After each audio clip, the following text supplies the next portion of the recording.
Follow the money. That's what I always say. You always follow the money. Yeah. This is Follow the Money with Mitch Moss and Pauly Howard on VSiN. Welcome in. We're live in downtown Vegas. Circa Resort and Casino is a spot. Thanks for watching YouTube TV, listening on Sirius XM Channel 158, or any of our great affiliates that we have from coast to coast. In this hour, coming up in 15 minutes, we'll get into look-ahead lines for Week 5 of the National Football League. Mike Palm in studio coming up at the bottom of the hour, and right now we head out to the Progressive Guest Line as our buddy Jeff Sealey joins the program on X at CutmakerJeff, who joins us throughout the entire year to talk about the PGA events, and now we have the Ryder Cup. Jeff, good afternoon. Thanks for the time today. How excited do you get every 2 years for this event? Oh, it's so much fun. It's great theater. As long as it's competitive, it's great theater. A few years ago, we had the Slaughter by the Water at Whistling Straits. It wasn't very competitive, but I expect a great competition this week, and I actually think we have a really good angle here that I'm excited to talk about. Well, then, so certain books obviously are different here on the outrights to lift the trophy, and then obviously get into the three-way, but I'm seeing... in the two-way market today, I saw the Europeans as high as plus 155. So they were getting like nothing but USA money in the two-way market. Just overall, does that number or do those numbers feel like they're completely out of whack to you? Yeah, I don't think there's any question, Mitch. And the first thing I'll say is as you look at various books across the country, there's tons of profit boosts on this thing. So regardless of what side you bet, take advantage of these profit boosts, and you can automatically put yourself in a plus EV position. So that's the first thing I would say to everybody is take advantage of those profit boosts. But for sure, to your point, if at plus 155, that's saying the Europeans have less than a 40% chance to win, which I certainly don't think is the case. Is especially if the news that kind of got leaked out today in regards to not playing any rookies holds true for the United States. I think that would be a massive just technical flaw and strategic error on their part. How so? So, guys, when I look at this field, I use something called the Universal Golf Rankings. It's what I think is the most predictive from a golf perspective. A lot of people use Data Golf, and I certainly look at Data Golf, but I think Tugger is the acronym. I think is the most predictive. And when I look at this, the best 8 players quickly: Scotty, Bryson, Henley, Spawn, Cantlay, Morikawa, Burns, Xander. So if any of JT or Griffin or English or Cam Young playing this early formats, I think it's advantage for the Europeans. And if you look at this, apparently the U.S. has said that they're not going to play rookies the first session. That means that JT and English would play over a J.J. Spawn and over, a Russell Henley. I think that's a big advantage for the Europeans, especially given if Luke Donald runs out the same pairings as he did last time, who went 7-1. He ran out Hovland Oberg, Rory Fleetwood, Rahm Hatton, and Lowry Straka. Those groups went 7-1 on day one last time.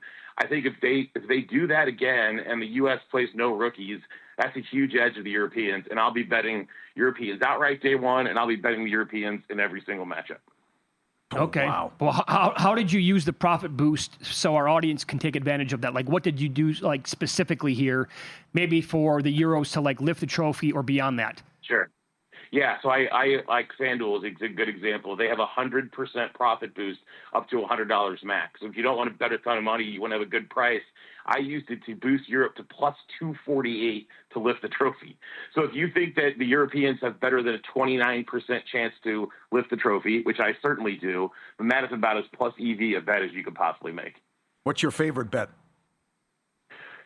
My favorite bet, Paul, is the tournament under 10.5 matches to go 18 holes. This is cash like five events in a row. It's you can find it minus 110 at DK. You can find it at other markets. I really don't think it's not common to see a match go all 18 holes, and so I think certainly the under 10.5 is a very good bet this week. All right. So if you really, really like the European side this much, would you also maybe take, and I get it, you can bet them only to lift the trophy. Would you consider taking a little bit of a tie, like as insurance at all, or is that a dumb question? No, it's not a dumb question at all. I think you could certainly bet a little bit on the tie and then as some hedge equity, yeah, depending on how much you're going to bet, right? So if you're betting pizza money, as you guys like to say, then no, I wouldn't. But if you're betting real dollars and taking this really seriously, I would certainly look at potentially some of the ties as a hedge. Okay, so you don't put as much stock into the like home course or home field advantage into this event as some others do, the way it sounds, yeah? No, I put some, but not as much. It's not like a home. It's not like I don't know, like in a home arena or something along those lines. And guys, I look at this like the Europeans have won 5 of the last 7, so it's not like they haven't won on U.S. soil before. It's not like they can't do this. So and even the guys for the Europeans who aren't the top guys, they've got dogs, right? Like Justin Rose, we've seen it this year. Justin Rose is a freaking dog. Like Shane Lowry's a dog. They've got guys who we know are dogs who can play in this event. I have no idea what Cameron Young's going to do. I have no idea what Ben Griffin's going to do. Are they good players? Sure. But like, who the hell knows? I know what I'm going to expect out of Justin Rose, who has had a phenomenal year. And I think I know what I'm going to get out of Shane Lowry, especially if they play him with, at some point with Rory, which I think would be a really tough pairing for the U.S. Let me throw a couple of other American names at you to see if you trust them or not. Like in this spot, would you trust Colin Morikawa? I don't trust Colin Morikawa at all. No. No. Okay. What about not this year? Not this year at all. Okay. What about Patrick Cantlay? Cantlay usually plays okay in this, and his form's been decent. I mean, it would really depend on the matchup, but I could trust him in the right spot, sure. And you mentioned JT earlier, but like your level of trust with him as well, just not there? Yeah, no, certainly not against the guys I think they would put him up against. So, like, I could easily see a JT, say, Fleetwood matchup. I don't think there's any question who's playing better golf between those two guys right now, right? Like, I would take Fleetwood 100% over that. So, probably matchup dependent, but I don't think I can see a matchup against the quality opponent that JT would take that I would take JT, unless for whatever reason he's a massive dog. But if it's even money or I can get a plus price on any European, I would take it against JT. All right, so let's run this down, because a lot of times, and we're talking to Jeff Sealey, he's on the Progressive Guest Line going over the Ryder Cup. Like when it comes, I'll throw this out. Like when we get to an NBA series in the playoffs, we're like, okay, let's rank the best players on the court, right? And if one team has like the 4 best players, then you're probably going to, like, how do you rank overall? Combine the Americans with the Europeans. Scheffler's going to be number 1. Then rank them from like 2 through 10 in how you have it. Yeah, so I've got Scheffler 1, Rahm 2, Rory 3, Fleetwood 4. So hold on. Now, is that too high on Fleetwood, or is that just because he's been playing such great golf this entire year? No, he's number 1. He has experience in this event, and number 2, he's been playing phenomenal golf, and he finally broke through with the big win, right? So I don't think that's too high at all. So I definitely have Scotty 1, Rahm 2, Rory 3, Fleetwood 4, and then Bryson. But here's the thing: then Bryson, then Russell Henley, who they're probably not going to run out their day 1, then J.J. Spawn, who's been awesome this year, who they're probably not going to run out their day 1. Then Bobby Mack, then Oberg, then probably Cantlay, Morikawa in that range. So I think the mistake the Americans are going to make is Henley and Spawn are their 3rd and 4th best players, in my opinion, and resting them and not playing them 100% of the time day 1 early, I think is a flaw. I love Harris English, but running Harris English and JT out instead of Henley and Spawn, I think is an edge to the Europeans. Now, this is a 3-way market. I'm looking at FanDuel right now. To lead after day 1, USA plus 108, the Europeans plus 142, a tie is plus 470.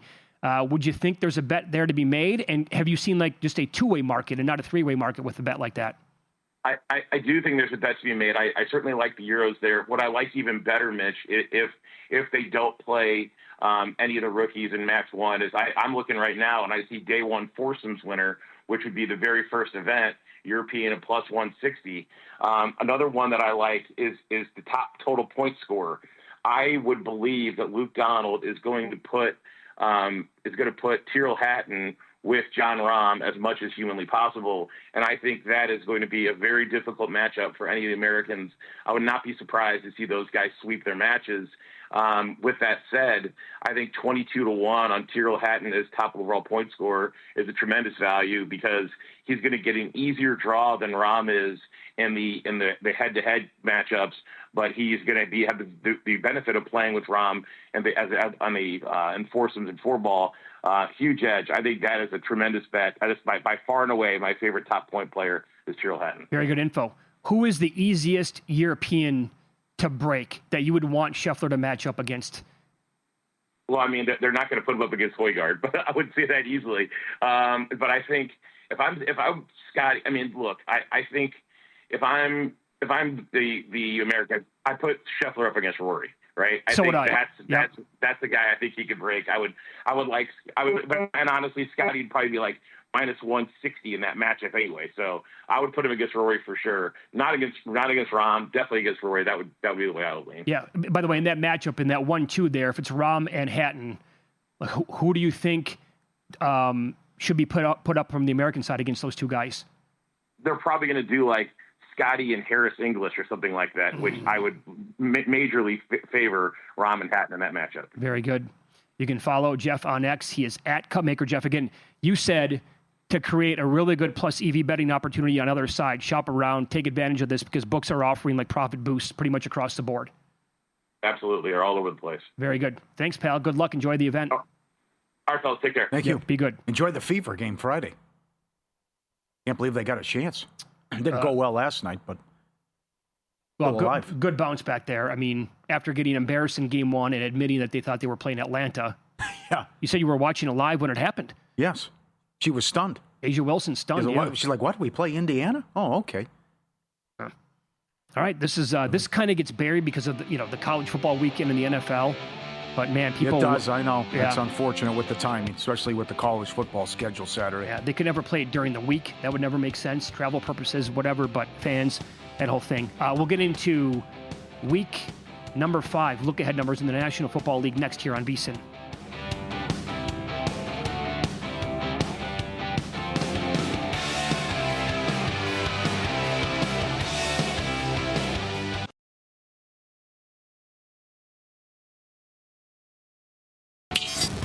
This is Follow the Money on VSiN.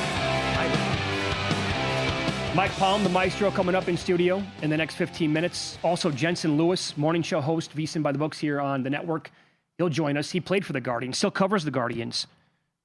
I can't wait to get his reaction to what's going on.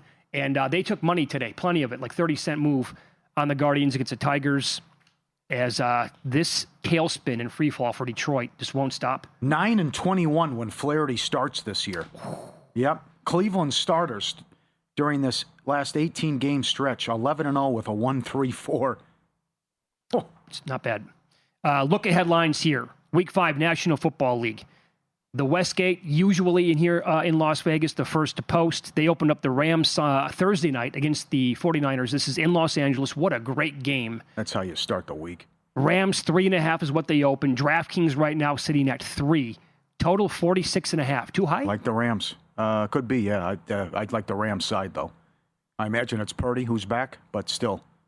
I think Now, it's interesting that Shanahan has owned McVay, but that's not how it worked out last year. Right. And swept them, and McVay got the better of them. That first game in Los Angeles, they were down 14-rip. The fake punt worked. San Francisco blew a double-digit lead again, which Shanahan's done a lot of. And then you remember that clunker on Thursday night, but no touchdown was like 150-1 or 200-1. Yeah, that's right. That's right. I like the Rams.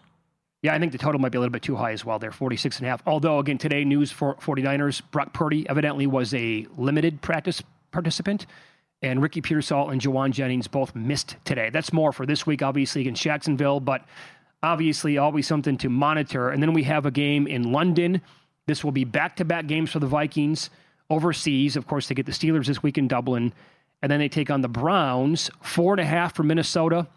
Total 38.5. It opened, I think, 1 point higher than that with the total.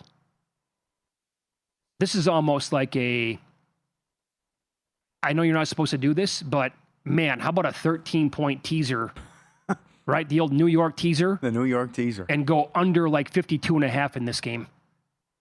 Yeah, I would like under here, but the one concern could be turnovers with Wentz against Flacco. Yeah. But this is two nasty defenses. Minnesota's laying too much.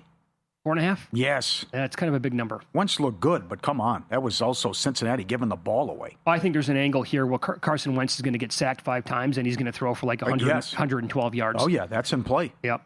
The Broncos are in Philly. Philly is 5.5, total 43.5 in this game. Concerned about the Denver defense. Have to be. And very concerned about Bo Nix. I second both. I want to see what also happens Monday night with Cincinnati if they move the ball against Denver. You know what? I think they're going to, and that might not be so much, it depends on what happens, of an indictment on the Broncos defense. I just think Jake Browning now, another full week of practice after that absolute stink bomb last week against an elite defense, can probably be a little bit better than that. And I don't know about the 5.5, but again, the Eagles, all they do is win. 19-1 last 20. This game, oh boy. The Texans are playing at Baltimore. The Ravens right now, 9.5-point favorites. Total is 45.5. Westgate opened up 10 on this game. Can you beat 10 with that defense? Well, can the Texans cover the 10 against this team with that offense? I'm curious what this number was like in the summertime when all the numbers were posted, because look at the free-for-all here on this Texans power rating, but I agree with it. Well, I'm concerned what happens if they lose. I wouldn't be surprised if they lose to the Titans. I wouldn't either. Then the season's over. Then what happens? Well, and Stroud's already pissed off at the offense, and they're calling names, and there's going to be a lot of finger-pointing probably. There you go. Ravens again on a 13-point teaser. Raiders are at the Colts next week. Indy is 6, total 48.5. This will be popular in Survivor. It's a tough week in Survivor. This should be an aerial circus, an assault. See if Indiana Jones can keep it going. They'll move the ball against the Raiders. Question is, can Geno do the same thing? That's what I was going to ask you. Like, I expect the Colts offense to score plenty here. Will the Raiders be able to keep up? Yeah, a great matchup of tight ends. Why is Mayer on special teams, by the way? Did you see that? I did. He got hurt in the Washington game? Yeah. I don't get that. But also, like, this emergence now for Trey Tucker. Yes. And I was, reading about him a little bit more today, and people are basically fantasy people are basically saying, I'm planting my flag right now. Like, this is going to continue. The 3 touchdowns per game, not that exactly, but for Tucker to be like a guy that you can rely on probably like every week. Well, it's a dangerous passing attack. Oh, certainly it is, right? Yeah. They have a ton of weapons there. Yeah. And, again, I saw another thing today on Ashton Genty, 145. Think about this for a second. 145 of his 143 yards have come after contact on the ground. No. So he actually has more yards rushing after contact than he has on the entire year. Oh, man. That we're getting into Barry Sanders territory here. It's incredible. With how bad the O-line is. All right. Here it is. Toilet bowl. Giants 2.5 at the Saints. Derek Stevens maybe in the option there. Use them both. Move on to next week. I got to take the Giants. And I don't even have to see what Dart looks like. Westgate opened up pick, by the way. It's a talent. They did. Yeah. Talented roster with the Giants. Now let's see what Babel can do and Kafka with this offense with Dart. I think it's going to look different.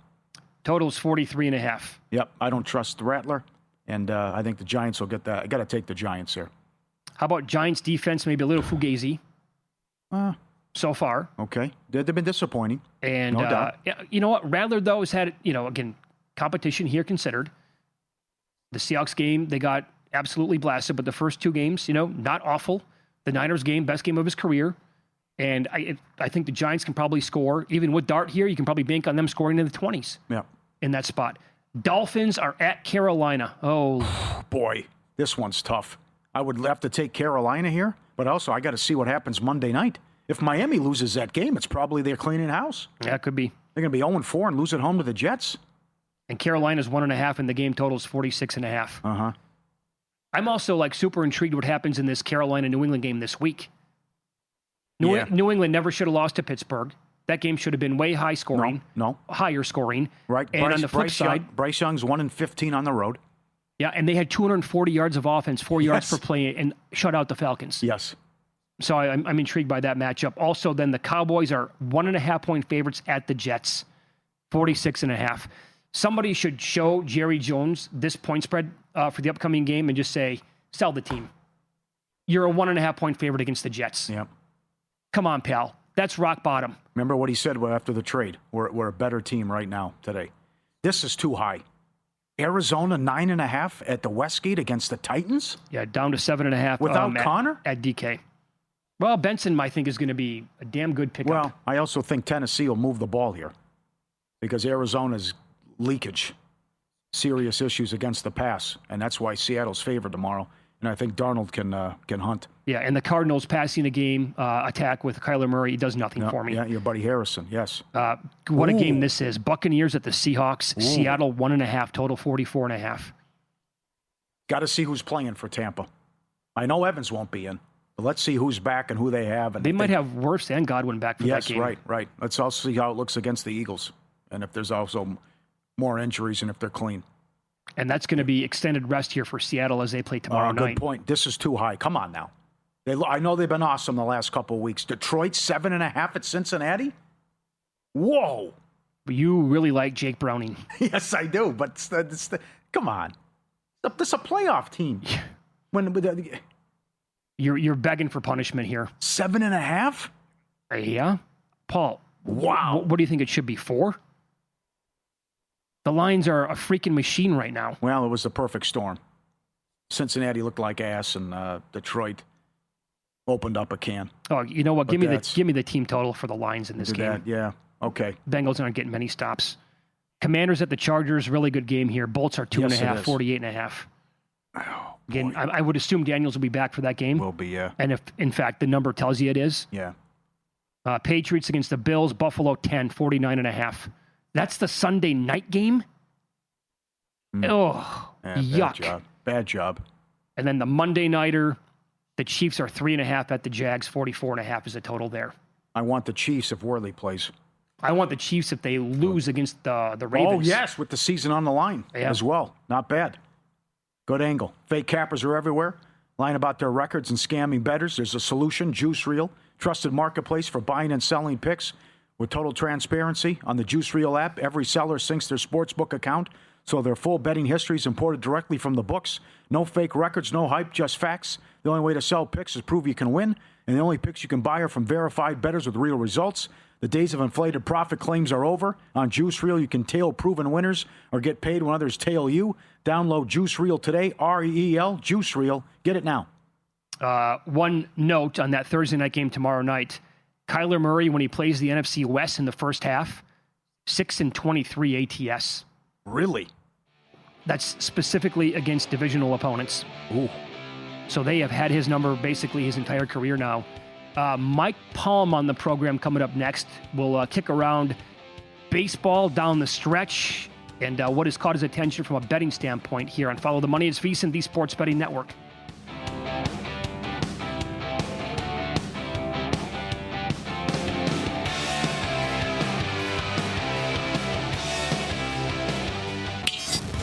This is Follow the Money on VSiN.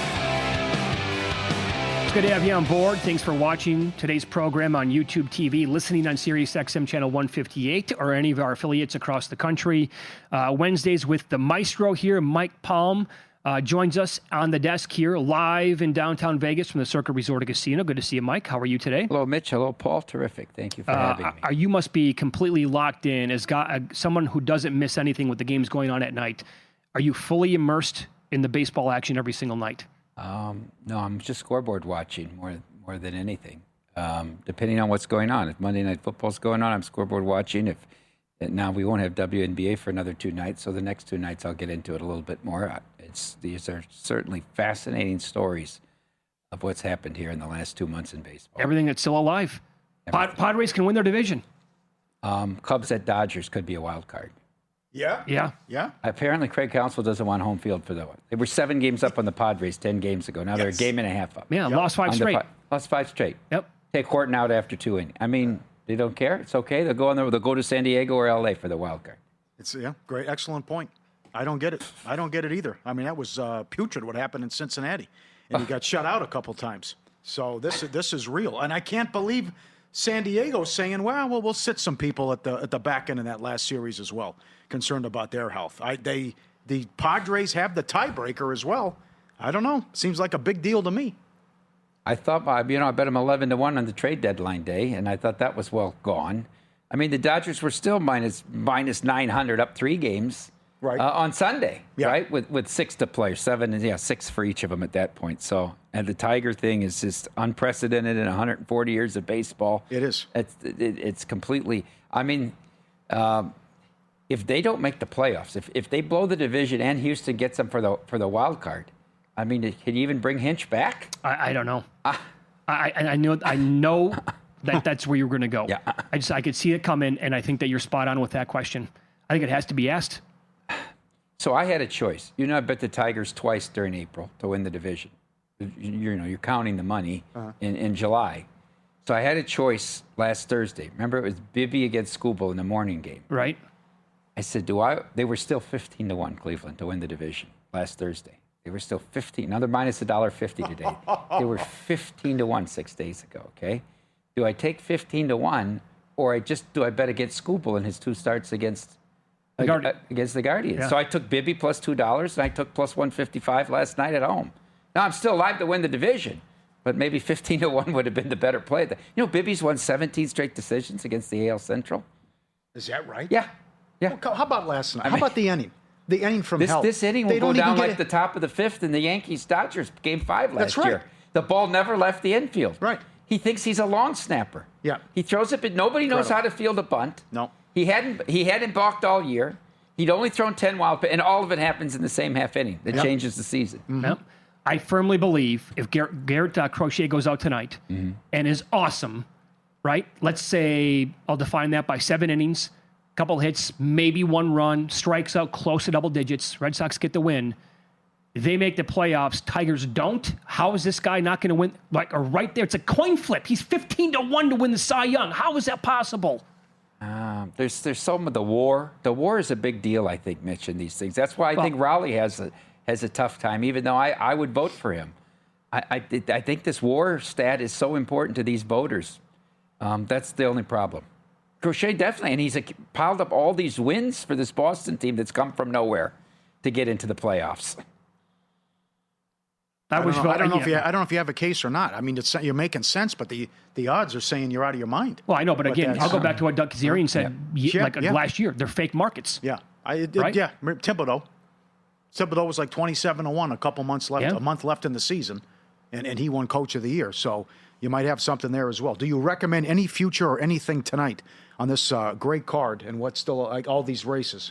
Well, I keep thinking today is the time to buy low on the Dodgers. I mean, you're getting Dodgers at 3 times the price they were in March, right? Snell's healthy. Yeah. Yeah. Ohtani looks like they can use him 6 innings. I know the bullpen's an issue, but all of a sudden, Glasnow's out. You've got the dream scenario, and Yamamoto's been unhittable for 4 starts. Mm-hmm. Don't you have a dream scenario where last year you said they had no starting pitching? Now they've got all the starting pitching. Right. They just figure out how to close. I mean, you can't put Tanner Scott out there anymore. Which guy do you move to the pen then? Can I put Sasaki and Ohtani in the pen? You could. I don't think Ohtani's going to the pen. I know they floated that out there. They've stretched him now to get into the 6th innings now. I think that was the whole plan. They did it very slowly. Yeah, okay. I don't think he's your day 1, but he's certainly a game 3, right? Who's your rotation if you're the Dodgers? I get this debate. I'm one of the only 2 guys I know that says that I would throw Yamamoto in game 1. I like it. He's been on Everybody fire. else says Glasnow. Everybody else I talk to says it's an easy decision. Glasnow's the best pitcher on the staff. Here's the thing, though. You get to the 5th and the 6th, right? And you're in a tie game. Yeah. And it doesn't matter which Dodger pitcher is all of a sudden at 85, 90 pitches, right? You're going to have to go to somebody that's not a starting pitcher. You can't trust anybody right now out of that pen. Would you use Ohtani then as the second guy in a 6th, 7th, 8th inning role? Yeah, I would let him go 3, 4 innings, yeah. Yeah. You could go Yamamoto, Snell, Glasnow in any order and have Ohtani to be the second guy in if you get. Is he okay with that? I don't. Can they run that by him? I don't think his ego is really a thing. I think as long as he's getting down on the other games, he's fine. Are you still? You have the Brewers at big numbers here to win the National League. Don't you love the Brewers? You know why I love the Brewers? No Wheeler. If Wheeler was still around, I'd have more apprehension. I still like the Brewers a lot. And they're in cruise control. They could have won the game Monday night here, but and somehow they're getting this effort. And Cease can never put a game away, but they can't score a run for him. So I still feel very good about the Brewers. But it looks like they can move Mizorowski to the bullpen too. There, but they should. Probably. I don't know how you can start him anymore because he can't get out of the 4th inning. Yep. He should be a middle guy that can get. He's a guy always who's been one time through the order guy though. All this talk about the Guardians, rightfully so. How about Arizona? 9-1 yesterday. They were, 9 games back, and then they traded everybody. And they were down 4-0 last night. That's right. In that game. Yeah. Can't trust the Mets. They're still higher than 6-1 to make the playoffs right now. Yeah. I would trust them more than the Mets. They're going to catch a break, too, with San Diego sitting people. Yep. I can't believe they're doing this. Watch what's going to happen. The Mets are going to get in miraculously, right? They'll save their last lifeline. They'll get in, and then they'll be playing like in a 6th or 7th game in the NLCS. Possible. Right? It's very possible. That's what happens like the Diamondbacks a couple years ago. Pretty much exactly what happened, and somehow made the World Series. It's very possible. These teams that were sellers. Think about it at the trade deadline. The Twins and the Guardians had the same record. Oh, we went over the... did you do that? Well, not that, but the divisional odds yesterday. Yeah. For a long time throughout the entire year, the Twins were around 40-1 to win the division. Guardians were higher than 100-1. Mm-hmm. So think about that. I mean, they were regarded as the much better baseball team and probably in a better position than what Cleveland was. And then they sold everybody for a song. Yeah. And tanked everything, and then they didn't sell the team. There you go. Lowest attendance since 2000 at Target this year. They're all over. They're all over the poll ads and what they pulled with the job pulling the rug out with the sale and everything. Now, did you grab any Guardians like on the overnight last night, this morning? Because that number moved like a good 30 cents. No, I have it now. Okay. I have it now. Now I have to hope that the Tigers hold on and I cash all 4 tickets. I'm done with it. I had my shot at 15. It's hard for me to bet it now. When I had a shot and stared at 15-1 early Thursday morning last week. Do you want a shot at betting the Yankees plus 240 to win the division? I think they probably end up winning the division. Yeah, I don't think that's a bad bet. Blue Jays do have the tiebreaker. They're up by 1 game right now. Each team plays 5 to go here. But tonight, again, Blue Jays getting Crochet. Mm-hmm. Yankees finish 2 more against the White Sox and then 3 against Baltimore. I like it a lot. They have the easier path. Then Berrios is complaining going to the bullpen. There's problems there. Mm-hmm. Problems. How many people are going to use the Bills? All of them.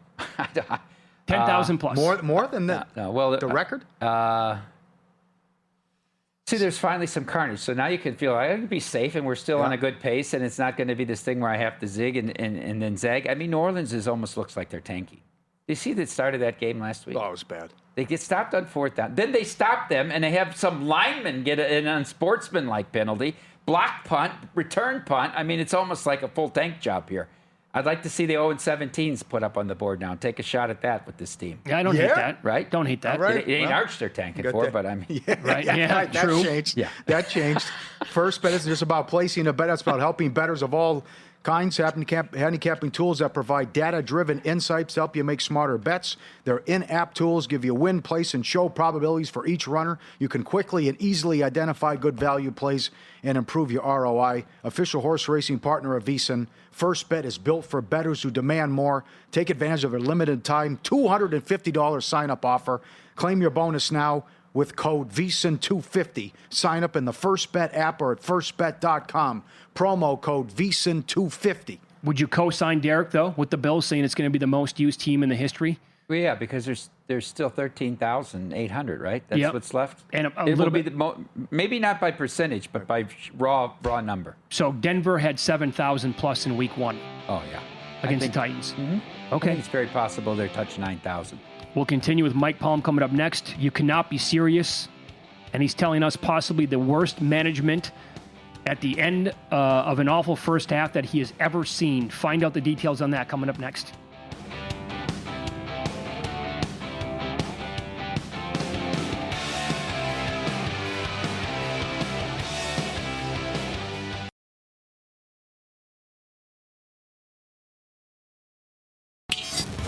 This is Follow the Money on VSiN.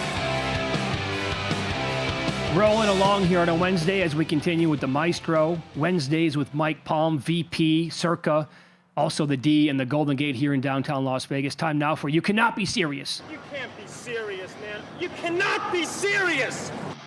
You know, Mitch, you're right about the ending of a first half, and I don't know how it could get much worse than that. Number one, the apple doesn't fall far from the tree. I don't know how many of our listeners were watching Colts-Titans on Sunday in the early window. The Colts are up 14-6 and miss a field goal with 3 minutes and 15 seconds left. So the Titans take over at their own 41-yard line. Brian Callahan, it becomes obvious from the start, wants to make this the last possession of the half. He runs for 8 yards on first down. He runs for 3 yards and picks up another first down. All right? Then he runs for 6 yards, and at the 2-minute warning, he's facing 2nd and 4 from the Colt 43. Okay? They come out of the 2-minute break. On 2nd and 4, he runs for 2 yards. So now he's facing 3rd and 2. The clock's running. On 3rd and 2, he runs the ball again. Down to the 39-yard line, but gets stopped a yard short. Rightfully so, Shane Steichen takes his first timeout with 42 seconds left. Okay? Now just think of this. Shane Steichen has called a timeout. Callahan has a decision to make. It's a 56-yard field goal, or it's go for it, or it's punt are his options. All right? He's standing on the sidelines. They wait. The whole team's still on the sidelines. He can't decide what to do. What do you think he does? Now he calls a timeout. So Tennessee burns a timeout, which is pretty ridiculous if he's going to go on 4th and 1. Now he cuts himself short of a timeout. You're still at the 40-yard line. Okay? They wait. They run the kicking team onto the field. Delay of game. Now takes a delay of game because he still couldn't make a decision within the 2 timeouts and half of the play clock what he was going to do. Now the 57-yard field goal becomes a 62-yard field goal. The kid just missed from 64 earlier in the game and gave the Colts field position to score. What does he do? Now it's 4th and 6. I would think he was punt now at this point. He's either going to go 4th and 6 or he's going to punt. But if you miss the field goal, now you're giving the Colts the ball on the other side of the field. What happens? Of course, he kicks it. It gets deflected. It's way short. The Colts run 3 plays and kick a field goal. So instead of 14-9, all right, you're down 17-6 at the end of the half. It's unfathomable that through 2 full timeouts and half of the play clock, he couldn't make a decision whether he was going to go for it or kick a field goal. Brian Callahan. You cannot be serious. Topic number 2. This is a game of connections here. Who was Brian Callahan's father? Bill Callahan, who destroyed the whole state of Nebraska, not just a football program with that West Coast. He destroyed the state. What does the state have left? Keno? That's all they have left. Well, let's go. Saturday, big game, right? The big game. Boy, Gary Danielson, he must have died, thought he went to hell losing all the SEC games. Yeah. There they are, Nestler. They're at Lincoln. He talked about Tom Osborne's final year. Gary Danielson called one of the games there at Lincoln. Well, he's back in Lincoln for Michigan against Nebraska, the big game on Saturday. And what has Matt Rule and Dylan Raiola done? Have they ever won a game here at Nebraska? Have they ever won anything? No, they lost to equipment manager Biff Poggi at Michigan on Sunday. But I want to talk about Dylan Raiola, who's done everything in his possible life for people to compare him to Pat Mahomes. He's done every single thing you could. He cuts his hair like Pat Mahomes. Yep. He wears that idiotic headband like Pat Mahomes. He tries to throw off balance in all these plays. He's styled his game, his hand motions after Pat Mahomes. He's taken the same number, 15, as Pat Mahomes, and gone to the same trainer that trains Pat Mahomes, Dylan Raiola. What does he say? Stop comparing me to Pat Mahomes. Dylan Raiola now coming out and saying, I'm my own man. Stop comparing me to Pat Mahomes. Totally ridiculous. Dylan Raiola. You cannot be serious. And we couldn't get away without at least one WNBA. You cannot be serious. There's a strong honorable mention case here for the Liberty firing Sandy Brondello. Could you believe that? Like, wow. Yeah, they won the title. She takes them to the finals. She wins the title. They're racked by injury. They make the playoffs, and she gets beaten in a great 3-game series, and they fired her. It's really unfathomable. But let's go to Kathy Engelbert. So Valkyrie's coach, Natalie Nikasi. There's Kathy Engelbert. A little round of applause. She's announcing Coach of the Year. She doesn't know the name of the coach that won Coach of the Year. Natalie Nikasi, who was the assistant here for Becky Hammond with the Aces, goes to Golden State. That team's over-under win total, Mitch, was 9.5. They went 24-20 and made the playoffs. And by the way, should have beaten the Lynx in Game 2 at home. They had a 17-point lead on the Lynx in Game 2. She's undoubtedly the coach. You could have still got her at 2-1 all summer. I kept talking about it. Natalie Nikasi. There's Kathy Engelbert. Our Coach of the Year is Natalie Nikasi. She has no idea. What does that tell you? She doesn't even watch the games. If she'd watched the game, she would hear the announcers pronouncing her name correctly all summer long. Every step of the way with this league, with Caitlin Clark, with everything, the flights, everything she's done has been a mistake. People say, how could she be commissioner? How could she have been the CEO of Delight? Kathy Engelbert. You cannot be serious. Was she wearing the same dress from last year after the Liberty won the title and it was the New York skyline? No, but you know what she'll have? If it's the Aces and the Lynx this year, she'll have the New York hotel on her. Probably. Or the Vegas Strip. Can you imagine? Like if the Lakers won the title and Adam Silver came out in a Laker jersey or something. It's an abomination. Well, David Stern said that. He was once asked, "What's the best? What's the finals matchup you want?" He said, "Lakers." Sure. It's like you can't say that. Trust me on this. I'm still bitter at what happened last year in the finals. You gotta be. Well, come on. They were up 18. She took 6 steps and then marginal contact, and they called the foul. Yeah, they had 2 blown calls in the final moments there. And then they come out and they celebrate like it's your team.